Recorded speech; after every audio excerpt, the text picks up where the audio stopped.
clearly you have a problem with time management. So if you don't call and you're not at my door within 30 minutes of our time, then don't come and don't call. I'm designed to be married. Just some aspirations and things I'm doing in my life right now. I grew up with these like ridiculous ideas about romantic love and what a man should be like and what a man should do. First time in many years, job is good, social life is good, just in a good space of just peace with a lot of things. Well, hi there. I'm Angie Palmer, and this is Nicola Staples, and welcome to the most recent episode of Boo Chronicles. What's love got to do with it? Previously on Boo Chronicles, we talked to a group of men who had ideas and opinions on what love and relationships are like. But we're going to do something where we give the women an opportunity to do the exact same thing. Yes. So right now in our studio, we have some sister girls in here, and we have some other sister girls online, and we're giving them a chance to talk, share their views, what they think about love and relationships. And we're doing it with wine. So we're excited about the answers that we'll get. On Zoom, we have Maribel from Miami. She's been married for 30 plus years with 3 children. We got Tamara from Texas, married 20 years. We have in person in the studio with us, we have Karan from Maryland. She's single with no children. Kim from Maryland, single with 1 child. And Joy from Virginia, who is single with 1 child. And with that, we are excited to get started. Welcome to Boo Chronicles. What's love got to do with it? What or is there one person that stands out in your mind as the greatest love of your lifetime or your one true love? And we'll ask Joy first. I can't say that there was one true love. I've had several boos per se that stick out, but not just one. Not just one? Okay. Kim? I can't say that. I mean, is this a two-way boo thing? No, this is for No, you. no. Okay, so I believe. let me preface this. The person that made your heart pitter-patter, that he stood out above everybody else, all of the romantic partners that you've ever had. Made you do things that you wouldn't ordinarily do. Yes, there was one, but I believe it was a one-way street. It was me thinking all these things about him being my boo, but I never was his. So just so you know, most of the time, boodom is unrequited. It never is what you just said in terms of both people in the relationship being the boo. It just never is. Yes, According to our research. Yes, according to our research. And so we've researched this with 600 plus women, and 93% of the people that we talk to say that they believe there's just one boo or one person, and 87% of those people are not with that person. So you fit right in. So clearly, as a single woman, you're not with him. No. Now, my follow-up to that is, are you not with him because of you decided to end it or because he decided to end it? Well, the honest truth is that That's what we want now. This is girl talk. he passed away. Oh. And I didn't get a chance to leave for the 20th time because he wasn't into me. I mean, I made that number up, but it was really, okay, you wanted, he comes, he's not doing what you want, he says he's gonna do what he wants, he leaves, he comes back, I believe that he's gonna do it, and so that's what we did for years. How long did you do that dance? 20 years. Do you think you'd still be dancing, having him on your dance card? No, because he knew that I was done. And it was so done that he even called a therapist and asked would I join him in talking to this therapist. And I'm like, I'll talk to him, but I don't know why.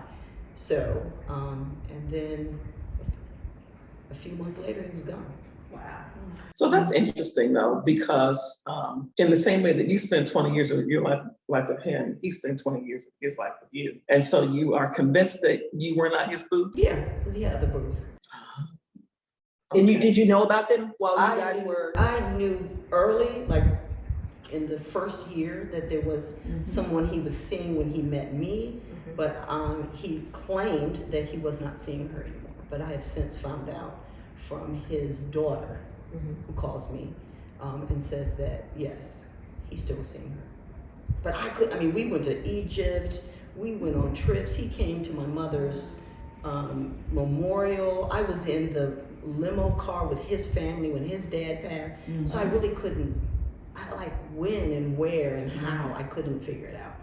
But we didn't live together, so, and I was still working, he was retired. So there was time somewhere. to figure it out. Yeah. Wow. But really what did it when we came back from Egypt, he posted pictures on his Facebook page. I was not in any one of them.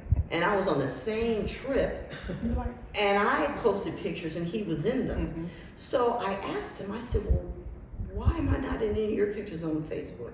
He says, oh, I'm private. And so that was kind of, then that started, I mean, there was other signs, but that was really telling me. In the moment? In that, when we got back. No, I mean, when you had that conversation, did you feel like that was the beginning of it in the moment? Did you feel that way, or was it introspective? Well, I think it was both. In that moment, when he said that, it didn't make sense. Yeah. Because how do you invite me? And I didn't pay a dime to go on that trip. We were gone for 12 days. Wow. He even paid for my souvenirs. Wow. I didn't pay for anything, the hotel, everything, airline, the flights, all of that. I didn't do anything. So do you think it was a game on his part, or do you think it was just who he was? He maybe had an inability to connect, or, I mean, I'm not Sigmund Freud, I don't have a degree in psychology, but there's something that. Yeah, it's something wasn't adding up because he bought me a car also. Wow. That's a big investment for Right. not to be your boo. Right, but he couldn't commit to being, starting the conversation for what we're gonna do. I've known you since '98. Like, what is going on? So I just think that he didn't know how. I wanted to believe that, but then he was too smart. He was very, very smart, and I just don't believe that he didn't know what to do. I think he just liked the game. Okay. But that makes me think about when you said 20 years and you said he's no longer with a relationship like that, where I met this guy, I was 19, 20, and it was just like when we first met, my cousin introduced me to him. And we first met, it just was just awesome. And there were some times when we were supposed to go out and I would get ready and everything, 9 o'clock would come, 10 o'clock would come, 9 o'clock. Bro didn't show up. He did not show up. Didn't call or nothing. So like midnight, 1 o'clock in the morning, he like throwing stuff at my window. I'm like, where have you been? He would make up some lie, whatever. And so this happened lots of times, but because I really care for him, I dealt with it. Okay, so 20 years later, here he comes, and by that time I'm grown, and I'm thinking that it's another woman. He had a drug problem. Oh, wow. He had a drug problem. Me and his mom were really close, and she started sharing with me about the problem he was having. And we tried. We started dating again, but it just wasn't right. He was still dealing with the drug. Wow. Yeah, That's different. Wow. Yeah, but his life progressed. He had a son, and he got married. But then shortly after, he was killed in a car accident. Wow. Yeah. No, I dealt with all this not showing up. One time because I stopped believing that he was even coming for us to go to dinner or whatever we were doing. And one time he rang the doorbell. I was butt naked because I just got out of the shower because I didn't believe he was coming. Because he always, I shouldn't say always, but regularly, he was late. 1, 2, 3 hours. So how can you make plans or trust in that, or where's the level of stability? So over time, I started setting those limits and look, clearly you have a problem with time management. So if you don't call and you're not at my door within 30 minutes of our time, then don't come and don't call. And so he started actually calling, say, hey, I'm running a little late. And it would only be 10 minutes or here or there. But I was like, dang, why didn't I think of this 20 years ago? Because he started actually calling and saying, I'm running late. I think he really always thought he had more time than he had, and that's what I wanted to believe. But so once I did that, he was better, but he still. So you started erecting some boundaries around it. Yes, I did. And did you try anything else? I mean, about something else? Did you find yourself sort of encasing yourself in rules and regulations about how to see you? Oh, of course, yeah. If he was running late and didn't touch base, I mean, I just remember a New Year's Eve party. We had gone out the day before New Year's, and he said, okay, we're going to this party, I'm going. And I really don't go out, I'm a hermit. I was getting excited to put on a dress, and he says, we're going somewhere. And I just don't remember where he said. And so fast forward to the next day, I did not talk to him or see him. He called me at 9:37, and I'm a numbers person. He called me at 9:37 and said, okay, I'm just about to get in the shower and I'll be on my way. And I said, what? I said, I didn't think you were coming. I said, I'm chilling on the couch, I'm not going. He said, what? I said, yeah, I'm not going. It's 9:37 on New Year's Eve. He lived in DC, I was in Maryland. You gotta take a shower, put on a tux, get to my house. We gotta go wherever this place is. We're gonna get there and it's gonna be midnight. He said, but we're still gonna go out. I'm like, no, I'm not going. And so I started doing a lot of that. Because I think maybe the first year or two I would have been so excited that it was coming. And I was like, okay, great, we're gonna be out for 20 minutes past midnight, and then that would have been it. But I started not doing that. So one last thing, and then I'll go. So the reason you endured all this and all these years and the like was because, as we've established, you clearly was that one. So you break up and get back together and the like. Throughout the entire 20, how many ever plus years, were there physical sensations that you had because he was the one? Did he, when you looked at him, did you go, oh, your heartbeat? I mean, what was it that made him the one? I just, it was that, his touch, all of that. But I didn't see him for, years. And so I couldn't say, oh, I'm looking at him while we were broken up and wonder when we're getting back together. But because I wouldn't see him until he would contact me. Mm-hmm.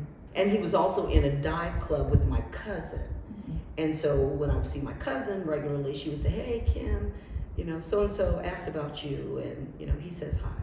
And how did it make you feel? And it made me feel good. Oh, wow, okay, it's been a couple of years. He hasn't, it's like he's thinking about me, and there's hope. There was hope, because I was still the same person. So, okay. Wow. Karan? I'm like, wow. I can only say I've been in love once, and I was in college, and we had good times. He was in Atlanta. I went to school in New York, but I remember there were times I felt like there was something not quite right. Even though he would profess, we're gonna get married and all this kind of stuff, I always felt like there was something not quite right. And the other person that could sense there was something not quite right, and he's gonna love that and say, this is my father. My father never liked him. Mm-hmm. And it was ever that he treated me poorly. However, there were things like when I came home from college, my dad's like, why did he pick me up from the airport? He lives here, he has a car, where is he? And there were just things that he just felt he could have done better. Granted, we were young, and I was a little more sass back then. So I was like, well, there's other fish in the sea. Maybe it's time. And I just decided to move on. We kept in touch because again, lived in Atlanta, he was in Atlanta. But we both said we were in love. But after we broke up, there was never there was one little moment that might have happened that we got back together, but we didn't. And we still every now and then chat now. And he's gotten married and whatever, but I think that's the only one. I feel like everybody else has been not even half of what that was. Okay. And I feel like dating is with that. Okay. So how do you feel when you talk to him? I feel like we're friends because we have a lot in common. So we both really like the same kind of music. We both see the world in the same way. We both talk about dogs, and we got a dog randomly. I was like, when did you become a dog person? But we're still really good friends, and I still enjoy. Again, respect for his marriage. And I said to him, because he reached out, we hadn't talked in a few years, and then I said, wait a minute. First of all, I'm not that woman, but I don't want you calling me because I don't want to disrespect her. And he said, oh no, she knows about you. I said, why is she know about me? He said, well, we were young. I said, I get that, but still, he said, we have a connection. I said, okay, fair. So again, we don't talk every day. We don't talk every other day. We might talk 2 times a year, or maybe I'll say quarterly. But it's a good friendly banter. Talking about different things. But do you find yourself comparing everybody else to him? Him in many ways, but again, it was and some of that was because of how he has grown. As we've known each other over 20 years. But in that regard, I do compare him because of who he has become versus what I meet. And I'm like, he would at least like to try to go to shows with me, or he would at least entertain this with me. You can't even pick up the phone when I call. Like it's just so you try to I try not to, but I do in some regards. But I knew even though he was my first and only proclaimed love, I knew Will Grace. I know he was not the man he would marry. Mhm. I figured that out towards the end, but I still think that, I mean, he was a good guy. But my dad, and there were reasons that I know why, but he at least was what I knew I wanted. And then we fit, like you're talking about you get, giggly when he's around, and I think we physically fit too, in a way, like just the energy. It was an energy thing. I'm a very energy sensing person, and I can tell within like a few minutes if I'm gonna be like, oh yes, or just sit over here. The energy's off. I'm sorry. Or no, I might be sorry. I'm just going to remove myself. But that's Well, that's actually a good segue to the folks on Zoom, because our research tells us that most boos don't marry, or the women don't end up with their boos. It's a very small percentage of women that do, and Maribel on the line is one of those exceptions. She married her boo. So Maribel, what was it about your husband that made you say yes to marriage? Why is he your boo? Well, hello everyone. He and I, like I told you at the very beginning of the call, we met on the street literally one day, and we started talking, and we ended up talking for 3 hours on that day. So the very first day we met, we talked standing up on the sidewalk for like 3 hours, and homicide. He had some serious game. I had some serious talk. Yeah, some serious talk. So we had a bathroom break. Some water, freshman. I'm sorry, go ahead. So I think Eduardo and I are very lucky because we actually, are good friends that are, interested in each other and in a lot of, things. We have a lot of things in common in terms of interest and the way we look at life, and of course values. So I mean, I feel very lucky in that respect, right? That we just happen to have found each other,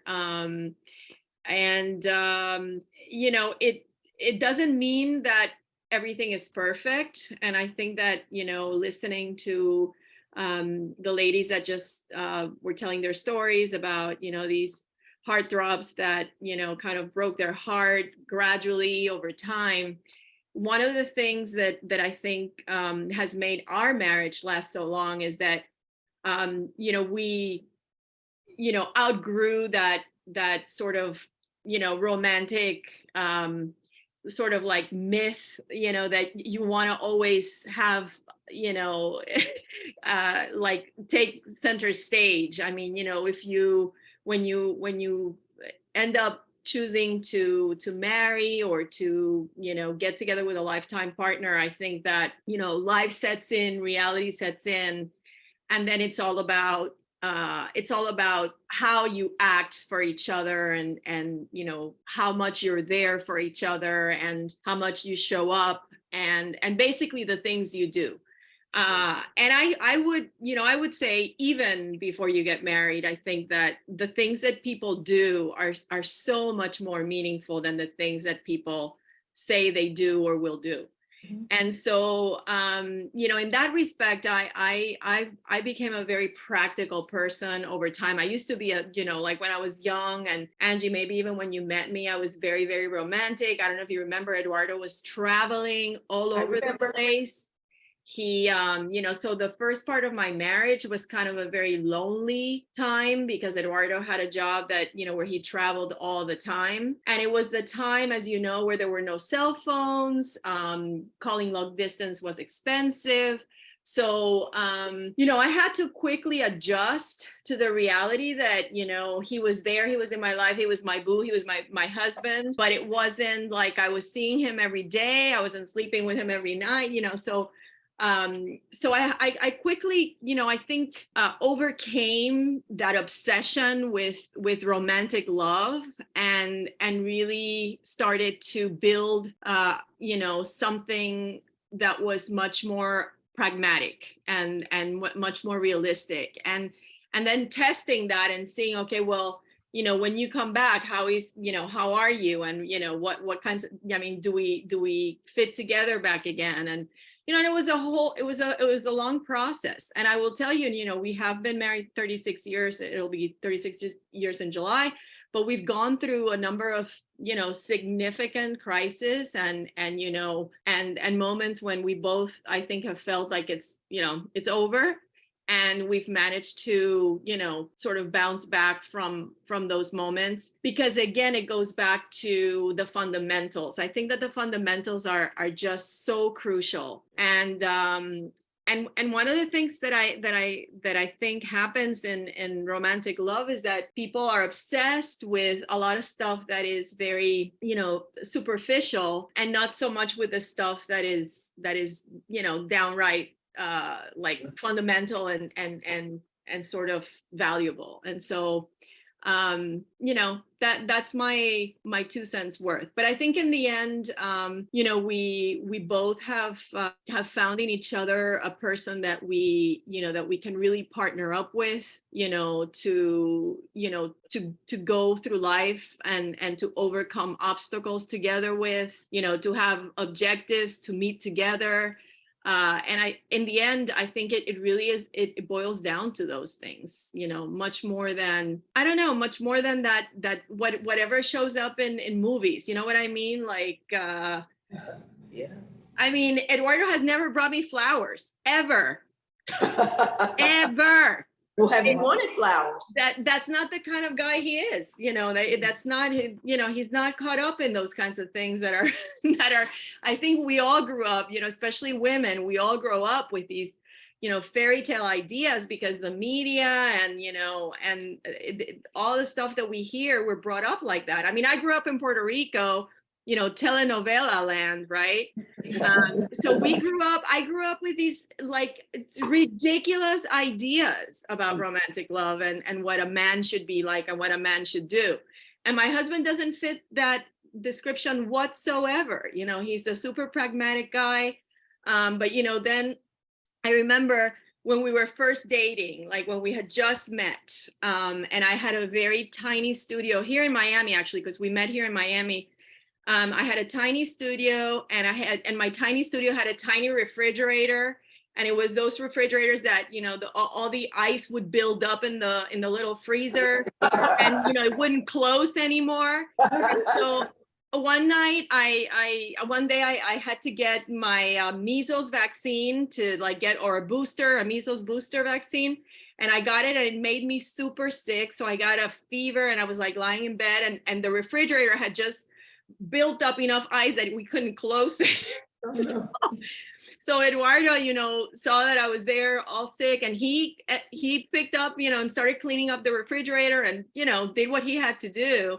And like, to me, that was like, oh, okay, well, that's, that's really significant, someone that will do something, when you're feeling sick, and will really, like resolve the problems around you, when you're under the weather.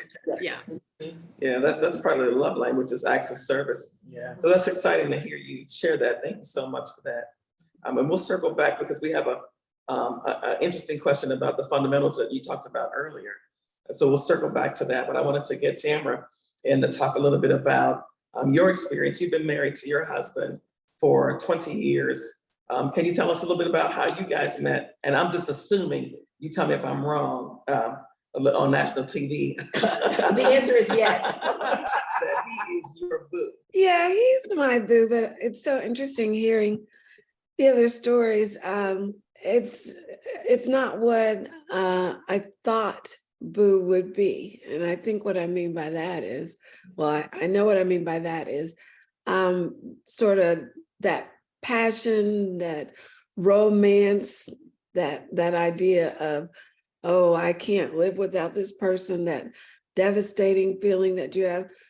That wasn't him. So that was the guy before him. However, that guy was the quintessential bad boy who did not and would not be the one that you would want to bring home to your mother, and that you don't believe would be with you in sickness and health. And so that guy that was the one that, but I think about it, retrospect, I was very young. I was in college when we met.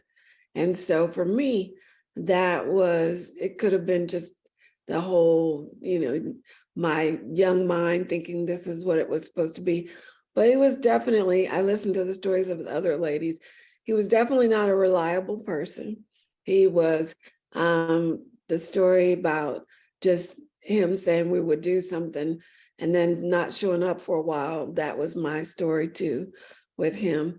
He would say, oh, let's do something. And then all of a sudden I'd find out he had to do something with one of his friends, or he had to do this. And so I think for me, that really scarred me. And I started to realize, number one, that's not what I wanted. I didn't want that kind of love. And my perception of what romantic love was all about changed. I didn't want that kind of, I can't do without him perspective. Mm-hmm. But then when I met my husband, and I met my husband at a club, I remember it was my cousin and we had gone out to a club in DC. It was like happy hour right after work. We met up, we were sitting down, it was pretty full. And then he came over to talk to me. I remember he tapped me on my shoulder, and I was in that space where I was like, no, I don't want to be bothered with anybody. I didn't even look up. So he was talking, trying to get my attention. And I remember he tapped me again. I still didn't look up. Talking to my cousin, I'm in this zone. And then the third time he did it, it was just like something just really told me, okay, you're not a rude person. Don't do this. So I looked up and I thought, oh, he's cute. I did. And I remember saying to myself, okay. And so then we talked, and now that is where I feel like I had a similar story to you, Maribel, because after that, we talked, and then we've never broken apart since then. So from that moment forward, when I looked out and saw him, I pretty much knew. But it was very different. It wasn't the passionate, oh, I'm just devastated that we're breaking up. It was I know that this man is somebody I can count on. I felt comfortable. I felt love, yes, and I felt happiness, but I also felt a lot of peace with him. And so I think for me, just changing my perspective about what love is kind of where I was with, or where I landed with him. Okay, so we talked a lot now. Lord knows I am not trying to create no drama with you and your boo. But it sounds to me a little bit like that perhaps the boo was the guy that you talked about, and your husband, while he can be your boo now, and that's something that we talked about, which we call the manufactured boo. When you realize that boo isn't good for you, but you make the choice to make whomever this other person is your boo because it's the best thing for you. Mm-hmm. So it may not be the old school original boo, but he's boo now. In fact, he may be better than boo. Mm-hmm. Because when you describe whoever that person is, who shall remain nameless, and let's hope your husband's not watching, because you are boo. It sounded a lot like the things that women have spoken to us about that boo experience. So it could be either that's the boo, or we also call it the baby boo, but your husband now is the best boo for you. And regardless of what name comes before the boo now or the better than boo, he's boo, and that's what's most important. And the thing that sounds like you did, Tamara, what we talk about a lot too, is making a heart and head decision. Yeah. Because, boo is all heart, like mostly no head at all. You just go, like, love him, just blind, just follow everything that was important to you, your mama, your family, your money, like all of it. Just like, here, take it. That's not boo, right? you don't make any decisions with your head, but when you can do that and you combine the head decision with the heart decision, then you really end up in a place that is better for you, that is better than Boo. Yeah, the only thing I would say, I agree, but I think the only thing I would say, and this is why I think this is a great conversation, but I wonder though, in my mind, if just part of the problem with that is that you have, as you change and grow, so is it necessarily that that was your boo or that you weren't who you were meant to be, is my point. It could be both. But the reason why I say or said what I said is because there are certain, we found from our research, there are certain characteristics or things that women have when they actually have the boost. For example, with Maribel, you say Eduardo when she's and all over now, 35 years later, he's the sun that rises and the sun that sets. You know, maybe, I don't know if the sun rises with your current husband or not. It does. She does the same thing.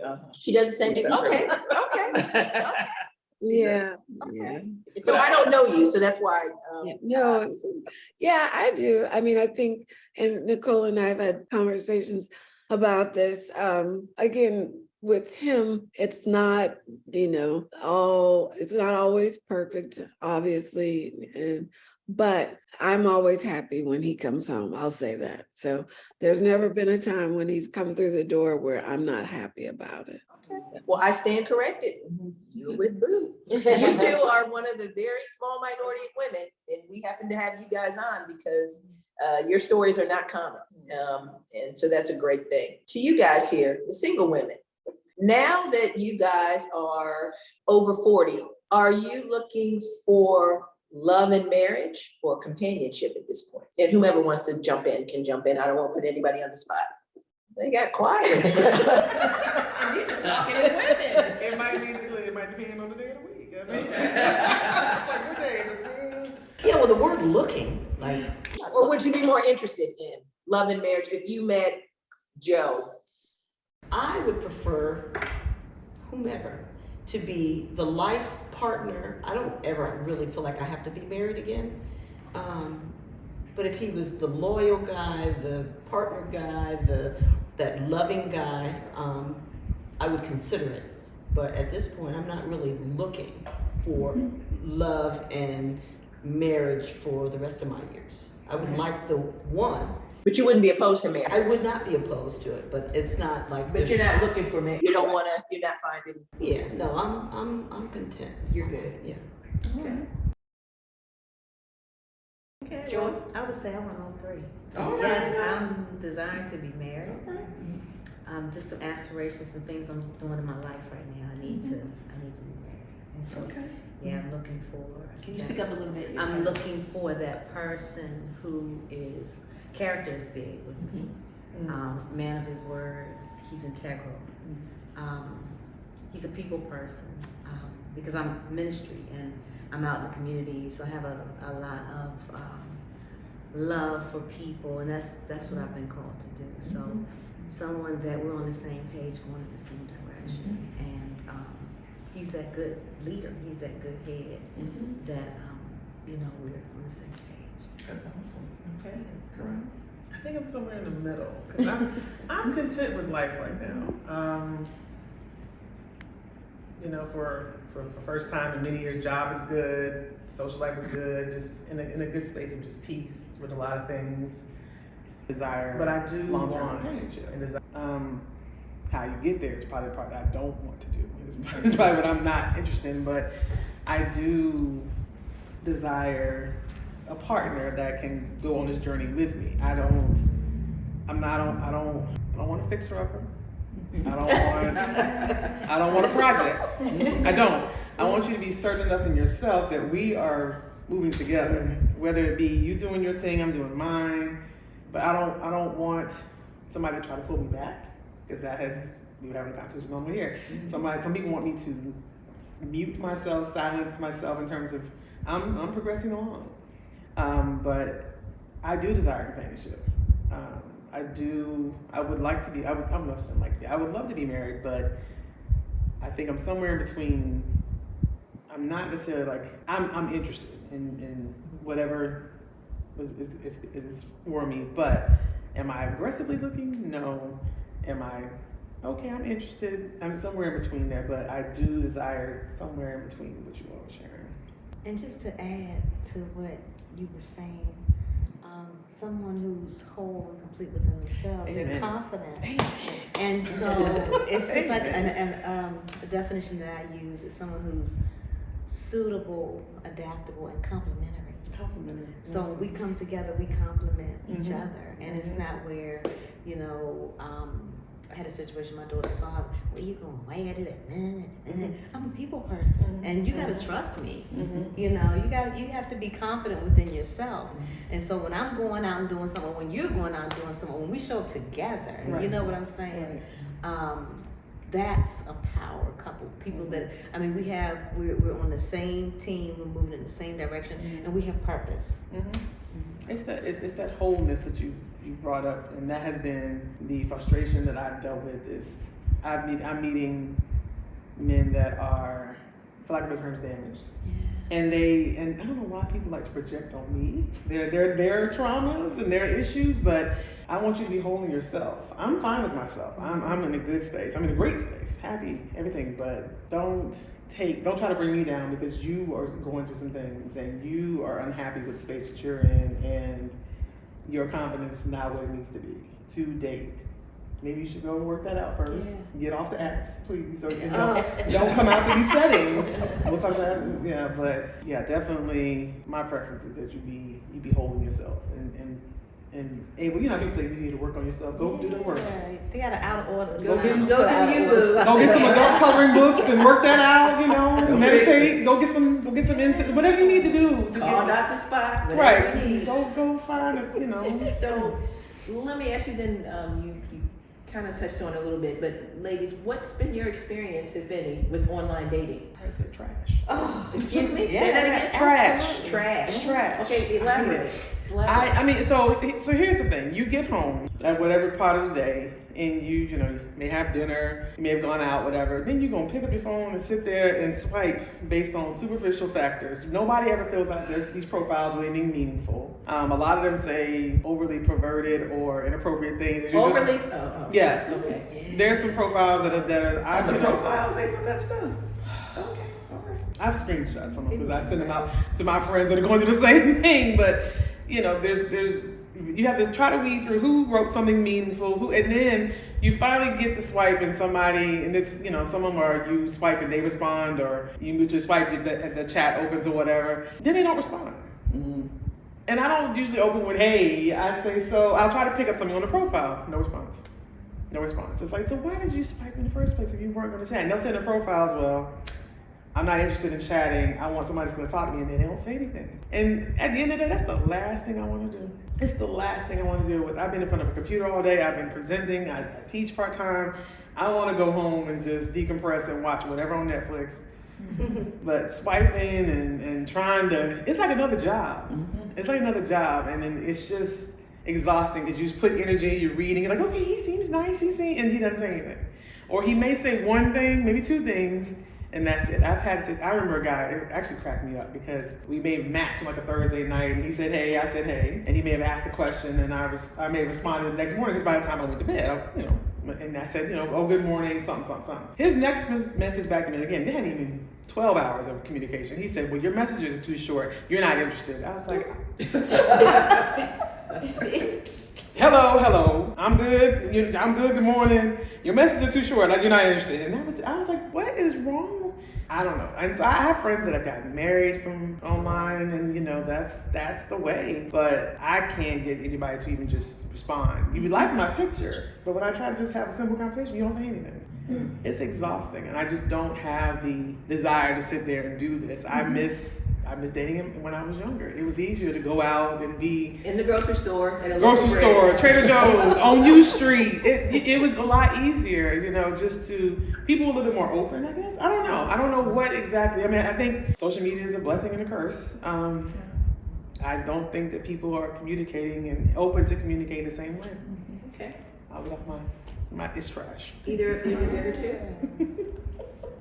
Kim, your experience? Well, I never was a dater, never wanted to be on any kind of social media. And then something happened this past February, approaching my birthday. I was like, somebody had told me about eHarmony. And so I said, well, let me just go on. And I just never wanted to talk about myself or whatever. So, but then as I was doing this, I said, well, if there are other men that are going to fill out all of this stuff, because it took 20 to 30 minutes answering questions about, and not only about you and your relationship, it's, how do you feel about an animal that is hurt in the street? So they're trying to get, Some kind of psychoanalysis. yeah, so there's some kind of algorithm that happens. And then they say, so after, and then if you put a picture up and you are honest with your, all of the questions, your answers to their questions, I said, well, if another guy's gonna do what I just did, then this is gonna be serious. They're gonna be serious. So then now I'm like, oh my gosh, I have to hit send. And so now my profile is out there. And so then it took me 24 hours, I went back, and then like three guys. I was like, no, ew. Was one of them a midget? Was one of them like a midget? That was one of the first ones. Was a midget in the UK. I was like, You cannot talk about midgets. a little person. Excuse me. He was a little person in you the couldn't UK. see. Actually, there were 5, and 3 of them had pictures, and 2 of them didn't. And if I'm gonna put up, I just had like a work picture up, and maybe one from last year or whatever. And if you're gonna do that, why are you not putting pictures? So yeah, you just swipe. But one guy commented on my glasses. It's like, I really like your glasses. So I was like, okay. So we click on him. He was okay looking. I clicked on him and I looked at. He had like 20 pictures. I'm like, okay, he's serious. Did they all look like Idris? I know. No, but the one picture, because I'm very active, I like to bike and run and lift weights and go traveling and adventure stuff. And he had a picture where he was rappelling. There was a waterfall behind him, and he was hanging on a rope, rappelling down these rocks. So I like, oh wow. I said, oh wow, you're very adventurous. So that kind of started our conversation. And so to wrap up the story, my first and only time online. He commented, I commented, we've been on 6 dates. Okay, so there's hope. And we've been bike riding. Tomorrow we're going canoeing. We've been, and he wants to play pickleball and tennis and so I'll join you on pickleball. yeah. So I said, well, I don't have any pickleball. I'll order the pickleball. Do they do that here? I thought that was Yeah, they do. They do. Yeah. Yeah, they do. Because even in DC, I think they complained in areas because it's too loud because the paddles. People playing at all times of night, and Is it like a retirement thing? yes. No. Because I'm not old enough to know about the pickleball. No. So anyway, so Okay. I didn't think I would like it, but there's at least one person I've met, and his birthday is a week before mine, and so we're both in March, and so Fantastic. anyway, so That's exciting.